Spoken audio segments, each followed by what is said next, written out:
Les actions de développement à l'instar des opérations militaires, de plus en plus intenses en Ituri en cette période de l'état de siège. Le travaux additionnel de modernisation de la voirie urbaine de Bunia, lancé le vendredi par le gouvernement militaire. Il s'agit de 8 km asphaltés pendant 10 mois par l'entreprise Mogabaon. Les tronçons ci-après.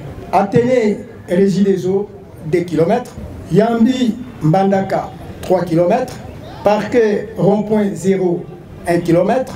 EPO mairie 1 km, aéroport boucle hôtel exécutif 1 km, pont Anglais 15 mètres, ainsi que la construction du pont Anglais sur l'avenue de l'école. Le responsable de l'entreprise, Joseph Akilimali, déclare avoir déployé un important dispositif de machines pour ces travaux. Tel que je vous parle ici, il y a une usine d'asphaltage qui est en train d'être chargée sur les bateaux. En Inde, il y a un concasseur qui est en train d'être chargé 0 km au niveau de Turquie. Donc toutes les batteries sont mises en marche. Nous, on n'attend pas l'argent de l'État pour faire, on les fait par amour du pays. Ces travaux sont financés par le gouvernement central après le lobbying de la première dame Denise Nyakero lors de son passage à Bunia, a dit le gouverneur militaire, le lieutenant général Luboyanka Shomadjouni. C'est le gouvernement central qui a donné les moyens, et pour Riga Barrière et pour ici. Vous ne pouvez pas parler de la sécurité et ne pas parler du développement. Et puis en termes de perception, l'image que cette ville donne. Quelque part, il faut aussi le beau.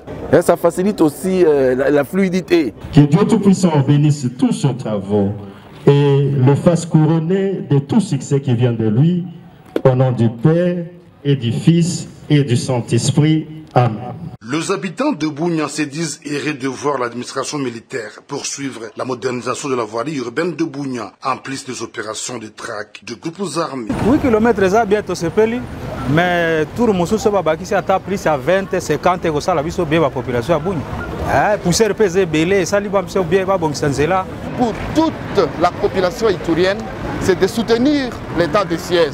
Inutile de polémiquer. Les travaux d'asphaltage de ces 8 km viennent s'ajouter à 11 autres dont les travaux sont exécutés par l'entreprise Africas grâce à la taxe conventionnelle entre le gouvernement provincial et les importateurs de produits pétroliers.